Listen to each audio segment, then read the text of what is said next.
feel emotional even thinking about it now. It stays with me for years.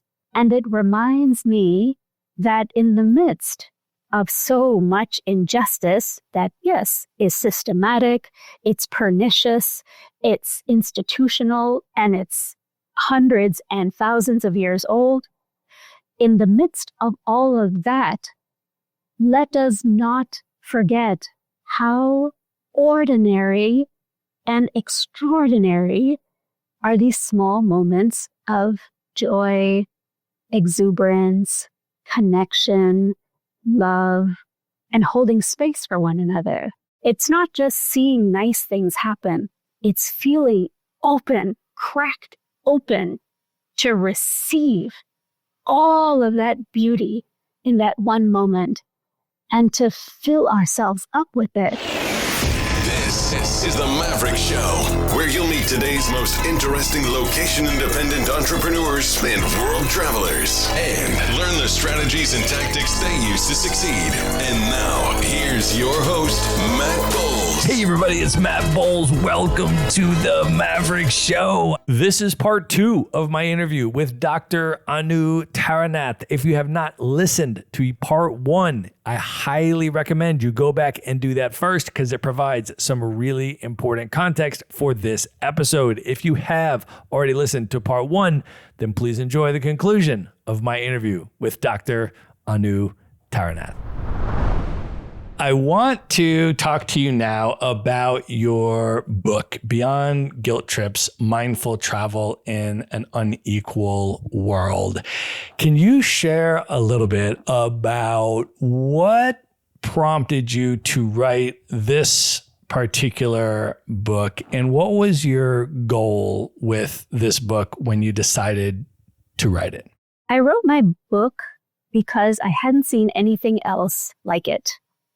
In fact, on the very first page, I quote Toni Morrison and one of her most famous quotes saying, if there's a book that you've been wanting to read that you haven't seen, perhaps you must write it.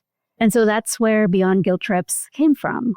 I was having hundreds of conversations with student travelers as well as travelers of all different sorts about the very complicated feelings that they were having when encountering and navigating difference.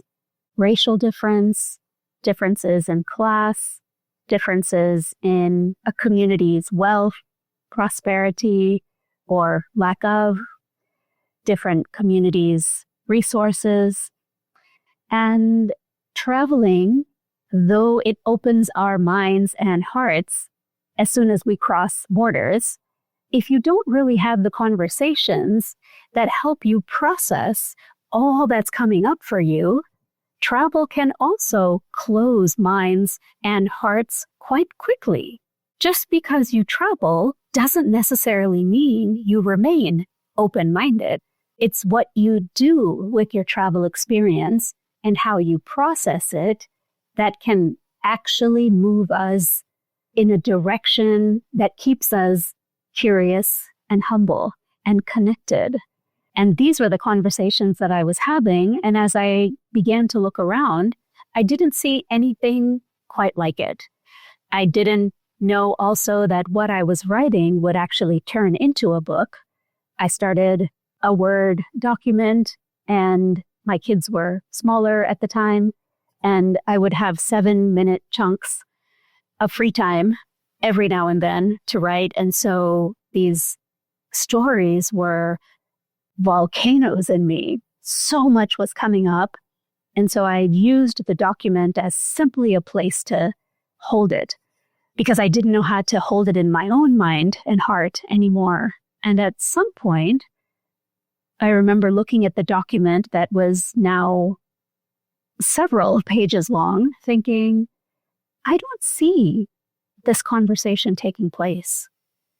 I'm having it, and a couple folks are having it, but I'm not seeing the travel industry, study abroad, educational tourism, any of these communities grappling earnestly with issues of power, identity, privilege, history, who we are, who we aren't, and what it all means and how it can make us feel. That part is key. Not just what it means, but how it makes us feel and how we can navigate better through it.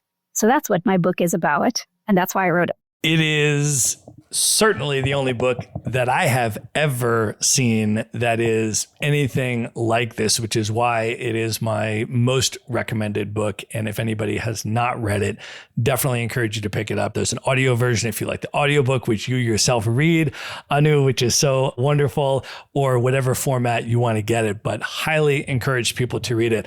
I want to read you one of my favorite passages from your book that I can remember walking around listening to the audiobook in Cape Town, South Africa. And this passage stopped me in my tracks. And let me read you what it is. Quote, "As travelers, we seek difference and pay a premium to ensure we will find it. We hope for real and authentic experiences. What else do we do with difference once we find it? We consume difference, flirt with difference, and sometimes assimilate and discipline difference into something that's not so different. We ogle and worry over and are attracted to and avoid difference. We photograph and frame, tag, and like difference. We obsess about difference, eroticize and bed difference. We commodify and celebrate difference, as long as that difference doesn't marry our daughters, buy homes near ours, or challenge our power." End quote. Mic drop, Anu. I stopped walking when I heard that, and I rewound it to play it again. And then I sat down to type out the quote because it hit me that hard. That's super lovely to hear your response and reaction to that. What I find curious is that the words that I've used in that section are so simple, and yet the processes behind them are mammoth. And we're all part of that system. Whether we are nice people or not, we're all part of broader systems, which is somewhat comforting to me because I can't do everything on my own. And it's also humbling to me because we need a lot of people to get together to change systems. I also want to ask you about the importance of stories, which is something that I know you and I both share and put a lot of value on. I try to platform a lot of people on this podcast that have had a lot of different life experiences and platform them to tell their stories, and people can learn about the world through other people's stories. And I'm curious for you, if you can share, why are stories and storytelling, why is that so important for you? And why did you choose to make that such a central part of your book and the way that you wrote the book? I don't know another way in which we are compelled as we are when we hear stories from one another. This is the language of connection. It's the language of empathy. It's the language of stretching ourselves to see where the borders of me and the borders of you begin. And it's in that small little contact zone that, as I shared earlier, we get to remake ourselves as humans. That happens for me primarily in story. Our people have known this our entire history. Our people have been making and sharing and celebrating stories for as long as we have been people. So to me, it seemed like the most natural way to invite readers into what can perhaps for some folks be an uncomfortable conversation, maybe for some readers an unfamiliar one, maybe for some readers sensitive. When you're navigating sensitive, uncomfortable, unfamiliar topics, especially around race and history and identity and harm and all these big feelings that come up in us, storytelling feels like a softer way to invite folks in. The book highlights my own stories, not where I'm getting things right, but where I'm also flailing, where I also am bewildered, where I also am sinking into unproductive thoughts. I thought it was really important to highlight that even the author of the book is navigating and grappling with regular human emotions like guilt for having a life of more privilege than many of the communities that I have visited. And what do I do with those big feelings? How do I create spaciousness in me to hold them and not simply fall into my own guilt trip? It's one thing for me to tell you as a reader, don't fall into guilt trips in that pedantic way. And it's another thing to share my own and other travelers' stories about how we are all navigating these complex ideas as a community. It's another way of practicing my values of trying to de-individualize and to create more containers where we can join together and think, share, and speak about difficult topics. Well, the book is called Beyond Guilt Trips. That is certainly a central theme throughout the book. Can you share a little bit more about where these feelings of guilt and shame come from? You talked about a lot of times we feel things, but we don't have the words to explain or even understand why we're feeling a certain way. And then also how guilt can actually be an impediment to solidarity, and how when we start to feel those things, what types of techniques we can use to try to transcend them into something that's more constructive. Something that I often remind myself is that I did not make the world the way it is. I just happened to show up into the world with all these hierarchies, with all these systems, with thousands of years of history and hundreds of years of colonial history and slavery and deep, deep racialized capitalism and extractive economies and so many things. I did not create any of that.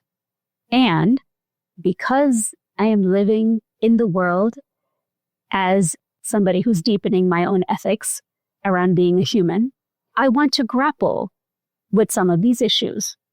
That doesn't mean that I am responsible for it all.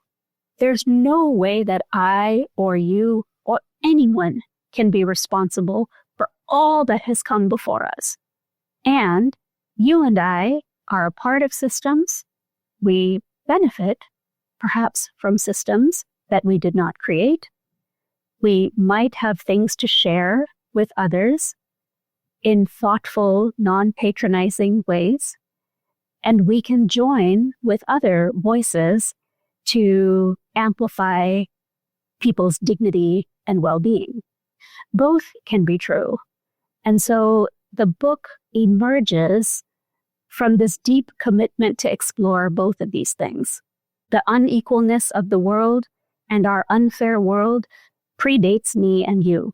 And here we are, showing up, wanting to deepen and strengthen our own ethical backbone, not to put all of the world's ills on my shoulders as a martyr, but to engage ethically, dubiously sometimes, but ethically, hopefully most of the times, with these big concepts. And because so much has happened before you and I emerged onto the scene, of course, we have big feelings around the inequities that we travel through. Of course, we have unsettling feelings about differences that we are noticing in our own lives, in our own communities, close to home or far from home. Of course, we are unsettled. I think it's important for us to normalize these uncomfortable, unsettled feelings, because it's somewhat bizarre that we're taught to suppress and to normalize not having uncomfortable feelings about stark inequities in our communities and in our lives and on our earth. How is that possible? So rather than normalizing that, I would rather normalize and create space for you, I, and readers to join the conversation and say, yeah, I felt really odd walking through that community in Accra or in Nairobi or in Delhi or in Mumbai. I didn't quite know how to navigate my way through it. Or traveling as a woman here makes me feel these things versus traveling as a woman here. Or being a queer traveler makes me think of these kinds of things in this context and differently elsewhere. That's our reality. And so let's create more space for us to actually say all those things out loud and to create some tools together to navigate our way through it. I can't fix everything that's happening in the world. My book doesn't say, here are the 5 things you can do to fix inequity. I don't know how to do that. And if someone knows how to do it, please do it already. But I do know that holding space together, pausing, being able to take a breath, being able to slow our mind, all of that helps us not fall into that easy guilt trip and helps us stay more present to the actual human connection that we might be able to feel with people that we meet. You get into a lot of really interesting, nuanced discussions in this book. I want to ask you about one of the dynamics. In the book, you say the notions of going abroad can inadvertently reinforce a binary division between home and abroad, where many travelers end up exoticizing difference abroad while refusing to engage with difference at home. And one of the examples that I have heard you talk about is observing white folks from, let's just say, the US going to Africa and engaging with Black folks in Africa, and then coming back in the United States and not being as interested in engaging with African American folks in the US. Can you unpack that a little bit and what you've observed, or perhaps how you've analyzed that, seeing that over the years? Well, it's important to begin by saying Blackness looks different in different contexts around the world. Black Americans in the United States are absolutely connected to Africans in Africa and also have their own distinct historical, cultural, and social experience from the Americas. So what I have seen is exactly that example that you share. Difference elsewhere seems more manageable. White folks who might not spend much time with Black Americans, African Americans here in the United States might feel more open to, as a foreigner, speak with South Africans in Cape Town in a very different way than they would in their own context, let's say wherever they are here in Atlanta. Now, what are the connections between these two examples and what are the disconnections between these two examples? For me, if our travels abroad don't make us rethink the ways that we live at home, I'm not sure what we're doing abroad. It doesn't mean that you change your life at home 180 degrees just because you went somewhere for a week or two. And if you are finding that you are able to talk to so-called different kinds of people with more ease and confidence abroad than you are at home, I hope you are asking yourself why that's the case. I'm not blaming anybody, but I'm wondering what kinds of systems allow white American travelers, let's say, to feel emboldened abroad, crossing racial boundaries, and yet they might feel stymied crossing racial boundaries at home. Of course, these contexts are very different. Of course, being a traveler for 3 days or a week in a new context is very different than living somewhere most of your days. These are very different. And yet, if going somewhere else doesn't help us rethink what's happening closer to home, we're not doing travel as best as we can.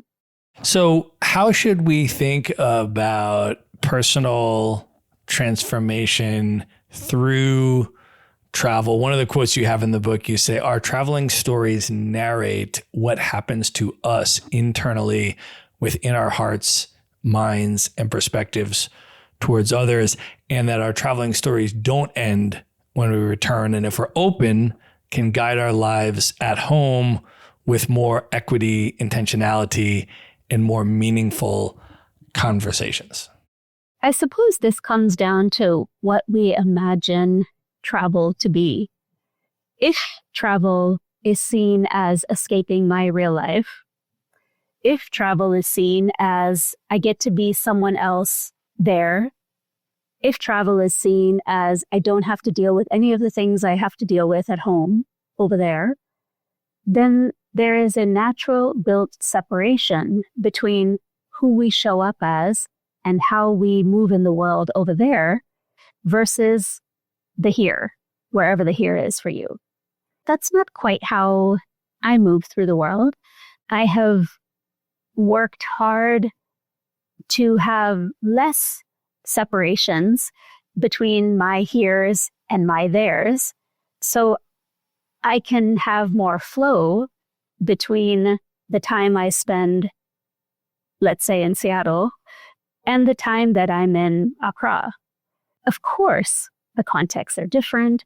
Of course, my positionality is different from a guest versus someone who's living there. Of course, all of that I acknowledge. And what would it mean for us as an individual traveler, but also as a community of people stretching their ethical backbone? What would it mean for us to have more flow and less separation between the going there and the being here? If I want to be more mindful and thoughtful at home, I'm still the same person as I go out and about in the world. Why wouldn't I be thinking about that there? And if I want to be more mindful and thoughtful abroad, why wouldn't I be thinking of that at home?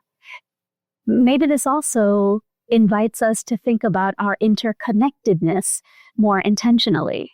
We can feel fragmented and separate if I think Accra has nothing to do with Seattle, if Mumbai has nothing to do with Memphis, if we can have these geographic, spatial separations. The differences are cultural, linguistic, all of that too. So there are some real differences between Mumbai and Memphis, for sure. And Mumbai and Memphis, Seattle and Accra are all navigating hierarchy, are all navigating complex identities, are all navigating people who have less, communities that feel under-resourced, communities that have been bestowed with over-resourced. All of these are human issues that show up differently in different contexts. So for me as a traveler who wants to move through the world with a global lens, my global lens allows me to see these similar themes wherever I go. That's what connects me and connects all my travels together. It's the lens. One of the other parts of the book that I really appreciated is when you talk about what ultimately became sort of a shorthand metaphor that you refer to as helmet to cheek. And you talk about how there is this high level of importance to have this social justice framework and to be able to identify the unjust power structures and the history and the world that we're moving through. And at the same time, if our focus is exclusively or too narrow on that, we can oftentimes miss the very simple moments of everyday joy that are happening all around us. And I really appreciated you talking about that, because as someone who has spent a big part of their life doing all sorts of human rights and social justice activist work and being immersed in this stuff, I really do think that that is incredibly important. And I'm wondering if you can just share a little bit about how you came to that realization and why that is so important for us, and how we can try to be more present and conscious and look for these moments of joy. Helmet to cheek refers to an afternoon that I had in India. I was sitting in an auto rickshaw in impenetrable traffic. Of course, I'm late to wherever I need to go. I'm feeling stressed. All I can see is potholes, and all I can see is traffic rules that no one is obeying, and all I can see is people dispossessed. And my head is filled with so much unjustness. Though I say that I am a social justice warrior, and social justice work usually means we are grappling with social unjustness all the time. And I turn and I look next to me, and there's a family on a scooter near me. What looks like the father and husband is driving. There is a small boy in front of him standing on the scooter in his uniform, perhaps on his way to school, with a backpack on him. And behind what I'm assuming is the husband, is a woman, and she wears no helmet. The driver, the man, wears the helmet. And they are resting at the traffic signal, just like my auto rickshaw is. And I watch this family and I become transfixed by their micro movements together. The wife leans her body against her man. He leans back in this beautiful dance of love. He leans his head back, and his plastic helmet rests on her unhelmeted cheek, which is why I call that moment helmet to cheek. And it was the sweetest, most loving embrace that was a non-embrace that I had seen in such a long time. And it's like I had a spiritual cleanse as I'm watching this take place, because suddenly I am transfixed by the smallness and bigness of their love. It's such a small moment, but it stays with me for years. I feel emotional even thinking about it now.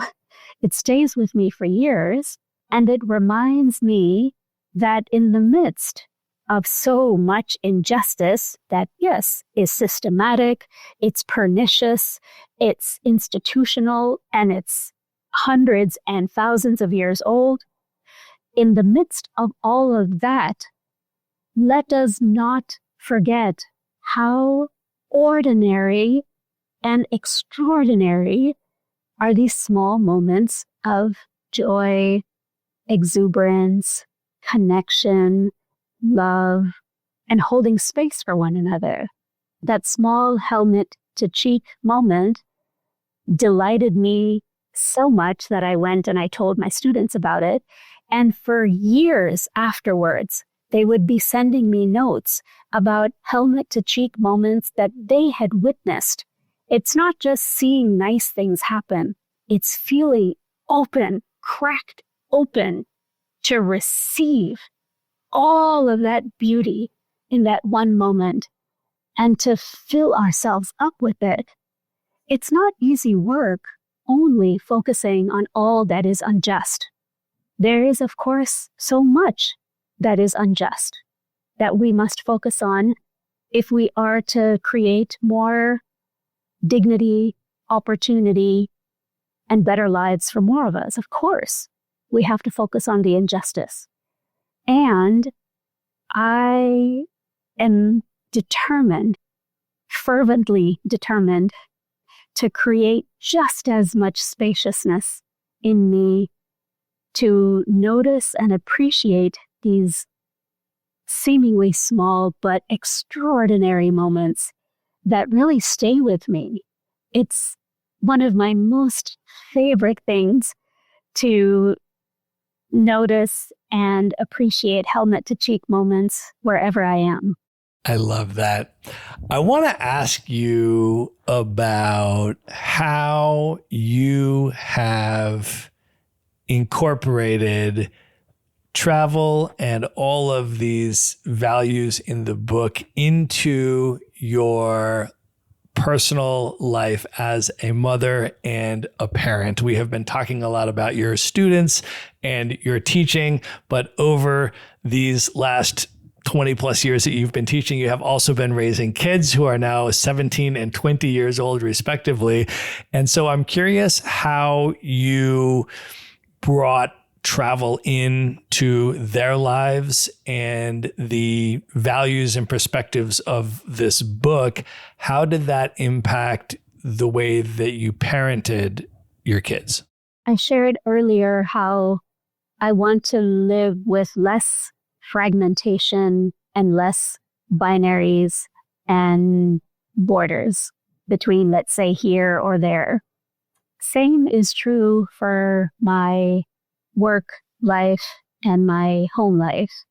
My kids have had the benefit of lots of gatherings that we've been having in our home since before they were born. Lots of student gatherings, committee organizing, nonprofit work, solidarity groups, or friends just sitting for 4-hour meals talking about the state of the world and what we're doing and how we're feeling about it. My kids have heard these conversations since they were young. They heard me share about power and race and identity, connection and disconnection for their whole lives as well. I grew up without any conversation about these kinds of things. And one of my parenting values has been to certainly pass on some of the beautiful things that my family and my parents did for me, but to also have the courage to name the things that didn't work and to try something different. And not having language to talk about who we are and what that means in a hierarchical society was detrimental for me. And I wanted my kids to have more language, not only when they came to their gay literature class the first quarter of college, like I did, but as they were moving through their space as young people, they were also encountering all the same concepts, of course, in smaller version form. So we had many, many conversations when they were small around all of these big issues, not in the same way as you would in a college classroom, of course, adapted for a younger person audience, age appropriate, but also being more courageous with them. These are actually ideas that I'm exploring in the new book. So I'm right in the thick of thinking about how we build more spaces where we can have these kinds of conversations with young people and how the benefits of that are never simply bestowed upon one family. They expand exponentially. That's what I've seen in my own life, that the more courage and honesty and truthfulness we are able to speak about complicated things, that actually invites more people in to create more dignity and well-being for more of us. So the kids have traveled alongside me, literally and figuratively, over the last 20 years for the big one and 17 years for the not so small one. They participated in many of my tours and programs. I was breastfeeding both kids when they were age 1, taking them on tour, passing them from student to student. It was certainly not easy. And it was also such a tremendous joy and privilege to be able to be an ummi alongside being a teacher in these really vulnerable moments in my own education and in the education of my students too.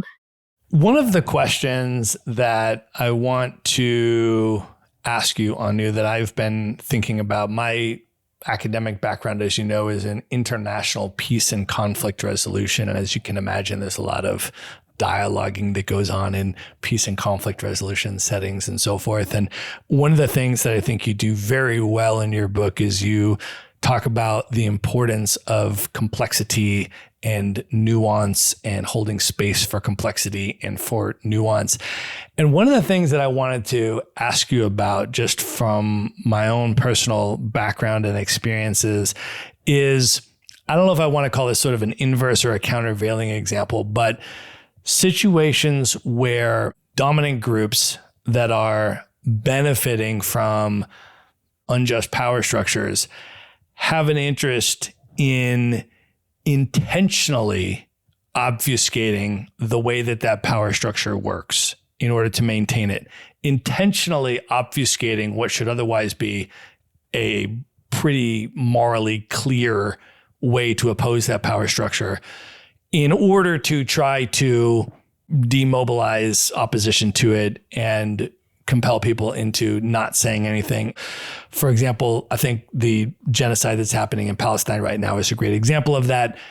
Any remotely moral person should obviously oppose this genocide for the same reason they should oppose all genocide. And yet there is an incredibly powerful, well-resourced propaganda machine that is attempting to complicate, convolute, obfuscate, and thereby encourage people to say nothing and to be silent in the face of this genocide. And I feel like there's plenty of examples of that where there is this artificial complexity imposed on structures of inequality that should otherwise be very clearly morally abhorrent and should compel people to take action to dismantle them. And I'm wondering if you have any thoughts about that when we talk about complicating and nuancing things, but not validating those types of dominant perspectives, and actually in some cases clearing away some of the complications so that we can lay out the moral clarity, so that we can mobilize well-meaning people against these power structures. I think you laid that out really beautifully and powerfully. It's incumbent on us to know when to use complexity as a tool and when we are using it as a smokescreen. These are two different things. They're not the same thing. We use the same word complexity in both, but they're not the same thing at all. Using complexity and nuance as tools helps, in my view, deepen our awareness, deepen our understanding, helps us understand the context. So many beneficial things for us. Using complexity as a smokescreen is politically motivated, and it's usually about maintaining power structures that afford advantages and privileges for some at the expense of many others. The genocide is the most egregious example of this, but it's happening and has happened in a variety of contexts as well, not just with what's happening in Gaza now. So as somebody who's cultivating this ethical backbone, I would like to know and practice and be careful when I'm using complexity to illuminate context, and when I am participating in complexity because there's fear that the existing structure will crumble. I really appreciate you sharing that and laying it out that way. Anu, let me ask you one more question and then we'll wrap this up and move into the lightning round. When you think back on all of the travel that you've done, I'm curious how you feel all of that has impacted you as a person. And at this point in your life, in your journey, I want to circle back to one of the themes that you talked about in the beginning, which is the concept of belonging and how you think about belonging today as the person that you are today. I'll respond to your prompt in two ways. One is that it's been a tremendous lifesaver to do work inside me, inner work, spiritual work, cleaning out my pipes inside around rejection, authority, discipline, shame, guilt, messages that don't work, messages of control. I won't say that I am all cleaned out of all that, but I will say that the last few years of doing more work inside has allowed me to feel settled in a way I had never thought was possible when I was younger. It doesn't mean I don't have big questions that come up, or it doesn't mean that I don't get whacked with hard things, because that just happens to regular people, of course. So all of that is there, and I'm more settled. So the belonging emerges from me much more naturally and easily now than it did earlier. A second way that I'll answer your question about travel is that there's not a day goes by that I don't think about some experience that I've had when I've been elsewhere. And the more my worlds merge, the more of a so-called global citizen I feel. Being able to weave these stories together in my mind and in my heart and in my spirit is what gives weight to any travel that I've had. If all these experiences have been significant, the only way to tell is not how many stamps I have in a passport. That's a really minor way to see somebody's global impact. But if there's significance to any of these opportunities that I've been so lucky to experience, it's in how I lead my life, whether I'm here or there. That's what matters. So yes, my travels influence and infuse my so-called non-traveling life, because it's me on both ends of that, wherever I am. If I'm here, it's still me. If I'm there, it's still me. And so how I'm moving through the world is the thing that connects the me who's either here or there.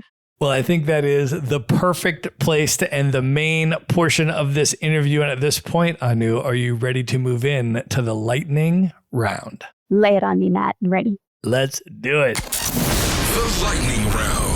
All right. What is one book other than your own that you would most recommend people should read? I am in the middle of reading Elizabeth Gilbert's Big Magic, Creative Living Beyond Fear.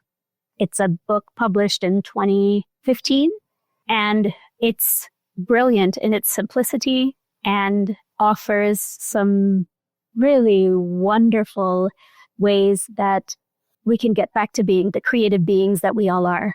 All right. Who is one person currently alive today that you've never met that you'd most love to have dinner with, just you and that person for an evening of dinner and conversation? Elizabeth Gilbert, because I'm right in the middle of her book.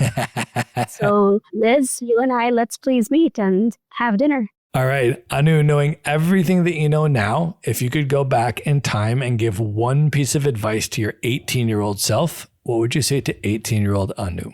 Oh, I would just stroke her hair and I would just put my hand on her cheek and say, oh, baby, it's okay. You're going to be so settled. You're going to be so good later. You're going to feel all these things that you can't imagine that you feel. You're going to be okay, I would tell her. All right. Of all the places that you have traveled, what are 3 of your favorite destinations you would most recommend other people should definitely visit? This was hard to make into a list of 3, But I'll say Senegal, Sri Lanka, and Vietnam. I love those 3. I endorse that list. All right. What are your top 3 bucket list destinations, places you have not yet been, highest on your list you would most love to see? Egypt, Jordan, Cambodia. Amazing. I've been to all of those. So when you are ready to plan those trips, Anu, hit me up. All right. We have arrived at the final question, and this is actually the one that I am most curious and excited about. I want to ask you, outside of India, let's just say outside of the subcontinent, what are the top 3 places in the world to get the best Indian food? That is a very heavy-hitting question. I love it.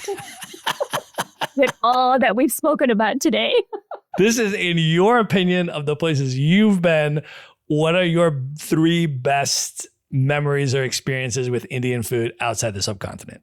Well, a new place opened up here in the Seattle region that I am really digging called Taste of Hyderabad. And they have damn good biryani there, which I think I want tonight. So that's one thing. A second place that I enjoy deeply is a place in Accra called Chili G's. I took several Ghanaian friends to this Indian restaurant and introduced to them Indian food for the first time. So it has a lot of special meaning and really tasty food. And the third place outside of the subcontinent that has the best Indian food is undoubtedly my mama's kitchen. I love that, Anu. That is amazing. All right. At this point, I want you to let folks know, first of all, what types of services that you offer for people that might be interested in working with you. Can you share a little bit about your consulting services? So I serve as a racial equity, DEI, conflict resolution consultant. I work with people across sectors, not only the travel industry, but a range of different kinds of institutional spaces and organizations. I work with people one-on-one for coaching, helping them deal with sticky and tricky topics, as I say. In the travel industry, I am helping to plan and lead various tours to different places. I also serve as a facilitator for other people's tours if they would like to create a container for their participants. Let's say it's a board trip to Nicaragua or a nonprofit trip that's going to Kenya.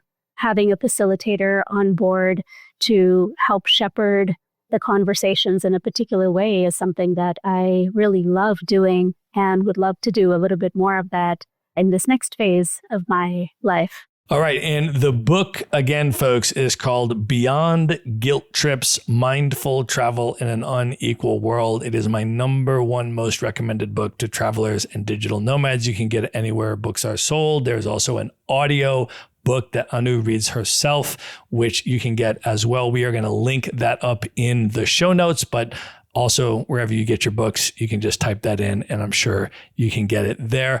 Anu, if people would like to connect with you, follow you on social media, how can they keep up with all of the amazing things that you're up to? You can find me on Instagram at dr.anutaranath. You can find me on LinkedIn and at that website, anutaranath.com. All right, we are going to link all of that up in one place along with everything else we have discussed in this episode. You could just go to themaverickshow.com and go to the show notes for this episode. There you're going to find a link to the book. You're going to find a link to all of Anu's social media handles, how to find and follow and connect with her. Anu, this was such a special conversation, and it was such an honor to speak with you today. Thank you for coming on the show. Matt, my heart is full and I adore you. Thank you. Thank you. All right. Good night, everybody.